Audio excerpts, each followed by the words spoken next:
Assalamualaikum, selamat datang kembali di channel ini guys. Kali ini saya akan kembali untuk meluruskan pengajaran dari salah seorang bapak nih, yang namanya Ustadz Nababan guys. Yang mana dia dulu mualaf dan kemudian sekarang sudah menjadi tokoh agama mereka dan mengajarkan banyak hal tentang Kristen ya, walaupun yang diajarin ya banyak yang ngawur. Bahkan ajaran yang paling ngawur ya saya ketemu di dia nih. Yang saya heran tuh guys, kenapa kok dia setelah pindah itu bukannya malah pinter, tapi kok malah jadi sudahlah, begitulah. Seperti yang digembur-gemburkan mereka kan, katanya kalau orang cerdas pasti ke sebelah. Tapi faktanya nggak gitu, ini kok malah jadi lebih parah gitu loh.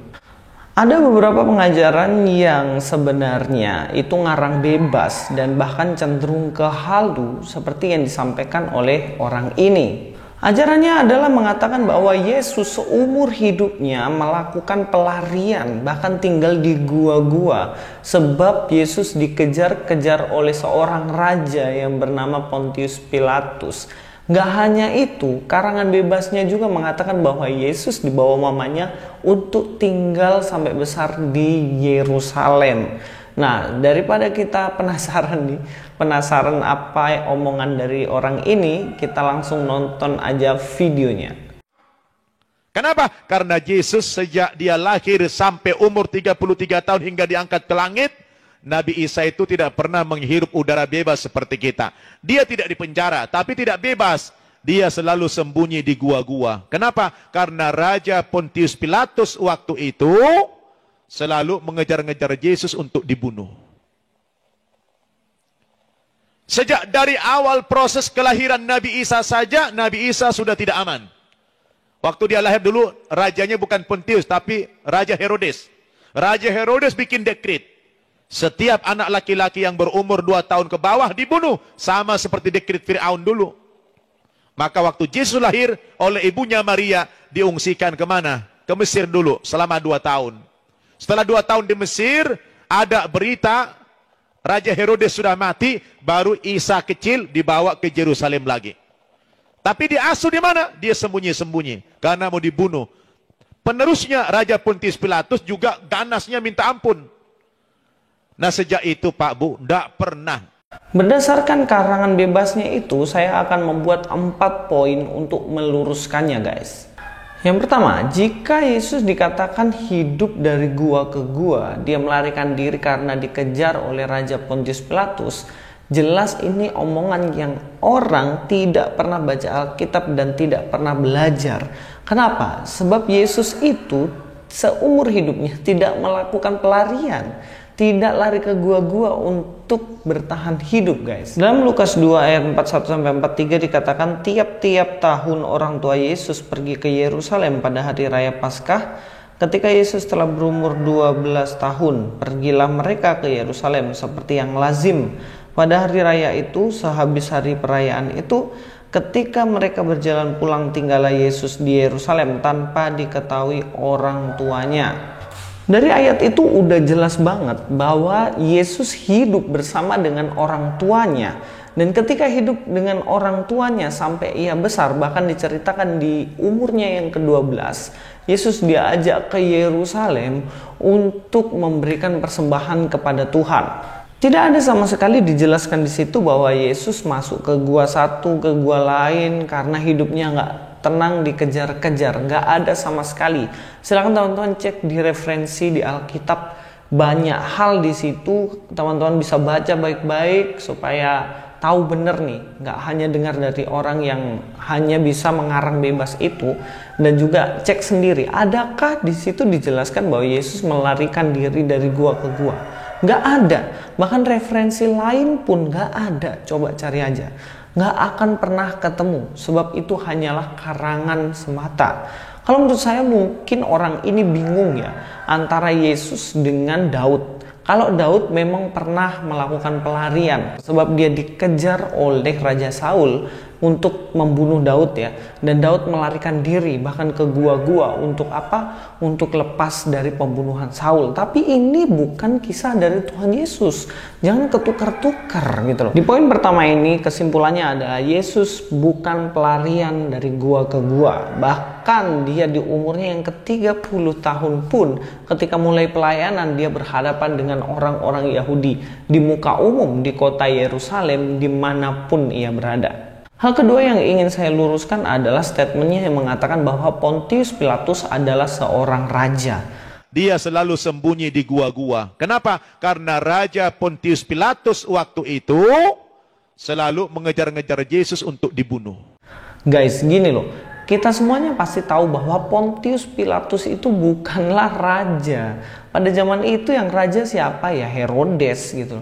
Tapi siapa sebenarnya Pontius Pilatus?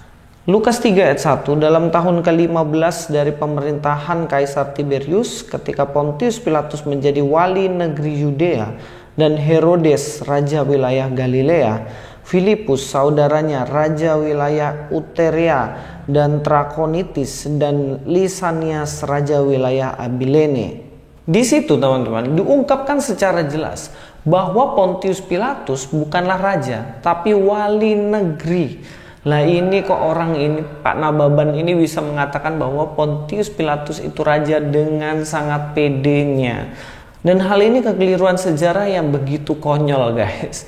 Karena apa? Karena Pontius Pilatus bukanlah raja, paham ya sampai sini? Dia wali negeri. Lalu wali negeri itu apa sih? Wali negeri itu mereka sebut sebagai prefek, atau kalau zaman sekarang adalah gubernur. Jadi Pontius Pilatus gubernur dari wilayah Yudea. Dia adalah wali negeri, wakil atau wali dari Romawi yang mana ada di negeri itu, di Yudea itu teman-teman. Nah, mengatakan bahwa Pontius Pilatus adalah seorang raja, ini adalah kekonyolan yang hakiki. Sebab ini menunjukkan ketidaktahuannya tentang sejarah dalam Alkitab. Bagian ketiga yang ingin saya luruskan dari orang ini, Pak Nababan ini, adalah ketika ia mengatakan bahwa Pontius Pilatus mengejar-ngejar Yesus hingga Yesus lari di gua-gua. Dia selalu sembunyi di gua-gua. Kenapa? Karena Raja Pontius Pilatus waktu itu selalu mengejar-ngejar Yesus untuk dibunuh. Ini adalah sebuah kekeliruan. Sebab Pontius Pilatus tidak mengejar-ngejar Yesus guys.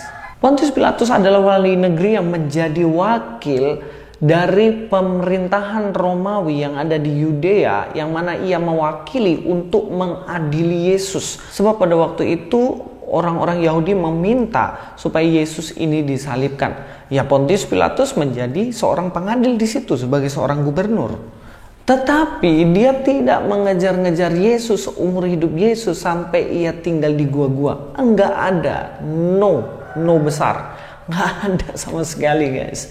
Justru Pontius Pilatus ini sempat ragu untuk memvonis Yesus disalibkan. Dalam Lukas 23 ayat 4, kata Pilatus kepada imam-imam kepala dan seluruh orang banyak itu, "Aku tidak mendapati kesalahan apapun pada orang ini." Di sini sekalipun Pontius Pilatus ya memvonis ya udah Yesus disalibkan, sekalipun mengatakan itu, tapi ia ragu karena Pontius Pilatus sendiri tidak menemui kesalahan yang ada di dalam Yesus.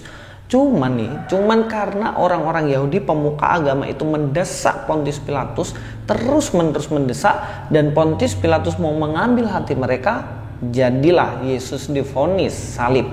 Lukas 23 ayat 21, tetapi mereka berteriak membalasnya, katanya, "Salibkanlah dia, salibkanlah dia." Jelaslah bahwa desakan untuk disalibkan dari orang-orang Yahudi itu yang membuat pada akhirnya Pontius Pilatus memvonis Yesus salib. Tetapi bukan berarti dia mengejar-ngejar Yesus sampai ke gua-gua, nggak ada sama sekali narasi itu. Dengan statement yang mengatakan bahwa Yesus dikejar-kejar Pontius Pilatus sampai lari ke gua-gua, ini adalah narasi karangan yang halu dan ngawur. Fix sampai di sini Pak Nababan ini nggak pernah Kristen karena dia nggak tahu apa-apa. Keempat yang ingin saya luruskan dari pengajaran orang ini adalah yang mana dia mengatakan bahwa Yesus besar di Yerusalem. Setelah 2 tahun di Mesir, ada berita Raja Herodes sudah mati, baru Isa kecil dibawa ke Yerusalem lagi. Tapi diasuh di mana? Dia sembunyi-sembunyi karena mau dibunuh. Dia dibesarkan orang tuanya di Yerusalem. Nah, ini sebuah kekeliruan juga. Sebab Yesus tidak besar di Yerusalem. Kenapa? Yesus itu besar di Nazaret, guys. Matius 2 ayat 21 sampai 23. Lalu Yusuf pun bangunlah, diambilnyalah anak itu serta ibunya dan pergi ke tanah Israel. Tetapi setelah didengarnya bahwa Arkelaus menjadi raja di Yudea menggantikan Herodes, ayahnya, ia takut ke sana. Karena dinasihati dalam mimpi, pergilah Yusuf ke daerah Galilea. Setibanya di sana, ia pun tinggal di sebuah kota yang bernama Nazaret. Hal itu terjadi supaya genaplah firman yang disampaikan oleh nabi-nabi bahwa ia akan disebut orang Nazaret. Yesus dari kecil hidup di Nazaret, bahkan hingga ia besar pun ia hidup di Nazaret. Itulah sebabnya dia disebut sebagai Yesus orang Nazaret. Markus 1 ayat 24. Apa urusanmu dengan kami, hai Yesus orang Nazaret? Engkau datang hendak membinasakan kami. Aku tahu siapa engkau, yang kudus dari Allah. Jelasnya di sini bahwa Yesus hidup di Nazaret, bukan di Yerusalem. Itulah kenapa biasanya kalian kan sebut kami sebagai orang Nasrani. Nasrani yang artinya kami percaya kepada Yesus, orang Nazaret itu gitu loh. Nah, itu sendiri diajarkan kitabmu. Lah kok kenapa kamu sendiri menentang Yesus di Nazaret, malah bilang Yesus di Yerusalem? Nah, kalau begitu ya tertibkan dong. Ayo ditertibkan ini orang-orang yang nggak jelas kayak gini, ngajar ngawur tentang Kristen. Janganlah kasih mic untuk akhirnya menyesatkan banyak orang. Terima kasih, sampai di sini Luis Prasetyo. God be with you all.